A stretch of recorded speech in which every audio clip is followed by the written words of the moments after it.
you want to make data-driven decisions for a lot of things that you do in the organization, especially with HR, because you have a big people-focused budget and you want to make sure that you're showing you're using your budget wisely. And so nothing works better than backing it up with data, right? So you're saying I can't lead with my gut. Okay, so here's my other thing though.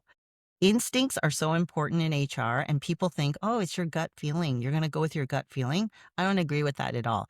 So, instincts, in my opinion, are recognizing patterns that you've seen over and over. And that's why you can make a speed decision when you see something happen. Instincts are working with people and understanding behaviors of people. And I've worked with the HR team. When they met me, they said, your instincts are really strong.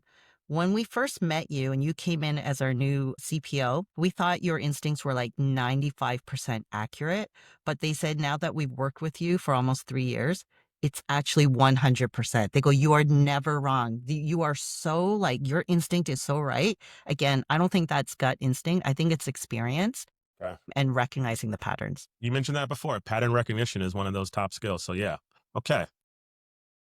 That by itself, there's a lot there. That was super helpful on the KPIs and what actually matters. And because you could choose more than 50 data points and all these different ways. I've had a couple guests ago, the CEO of Bloomreach, when I asked him, like, what tool would you want to see from HR? And it was, how do you show the impact of an IC, of an individual person, and what is their actual impact to the bottom line or what the company is actually doing, which we don't really have a great way of showing, Christine, this is what you're doing. This is how you actually impact the business. There's all these other different metrics you can try to find that, and then you just get lost in the data. And so it's really important. Pick 5, you said, a reasonable amount, and stick to those. And then once you get those mastered, maybe you find another set. Good point. All right, let's move to the next segment. This is the playbook. So let's talk about, again, some more strategic HR moves that are moving the business. In stalking your LinkedIn, I saw that you built frameworks like healthy, high-performing teams. I think everybody wants that. What was your framework about, and how did you get buy-in for people to actually do it? Because all the words sound great, but if you get everybody to roll in that same direction, like you mentioned, then that's when the magic's happening. So walk me Yeah. through that. So there's no strategic magic answer. I think it really involves the kind of culture that you build. Culture can be this really fluffy thing that people like, roll their eyes at. But what I mean by culture is it starts with the founder and CEO and how they want to build that mission statement, that North Star. And then it trickles down to the executive team, the top leaders in the organization. They've got to also follow that model. You've got to think about your values and what's most important with the accountability, rolling out really great work, working really hard and having a strong work ethic, making sure that you take care of your teams and that they are in an environment with a growth mindset. They're not rigid, they're not, status quo, they're not complacent. When you have all of those beautiful things and it's about behaviors, you can create an amazing environment that focuses on high performance. You can't create a high performance environment by just telling people to work hard and we want high performance. You got to show what that looks like. So typically when I would hire executive leaders to lead a function, I would really seek people not just by their beautiful resume and where they worked. I want to get into their psyche. How do they operate? What does great look like? Because everyone can do good work, but only a few leaders can do great work. And I'm a strong believer that great leaders will create future great leaders because status quo they don't know what that means. They are so adamant, passionate about creating that kind of environment and rolling out really great work. And you need great people to do that. And I think most importantly, you've got to have leaders that are hands-on. And I don't mean micromanaging. Hands-on meaning they're still involved in the work. They're asking the questions that really matter. They're digging in. They're not just going, tell me the status of this thing. It's how did it happen? Where are we at? What's working this week?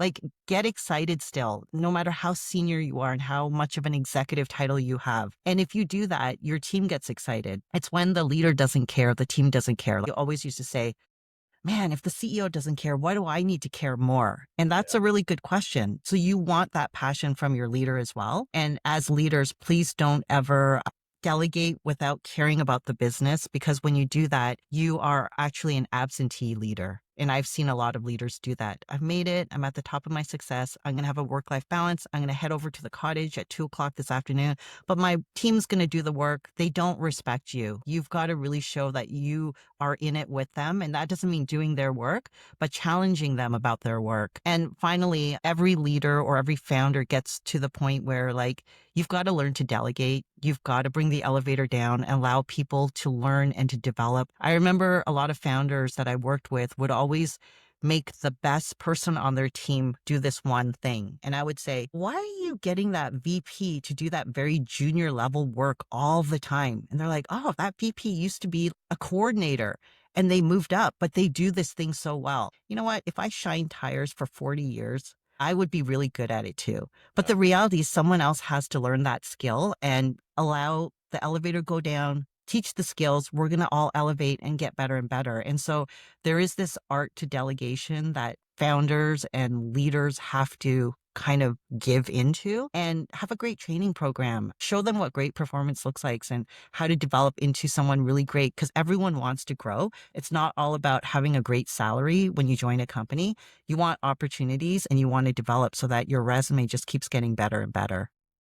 I think the key takeaway there was you showing up as a leader that the team needs to see and not just saying, I made it, goodbye.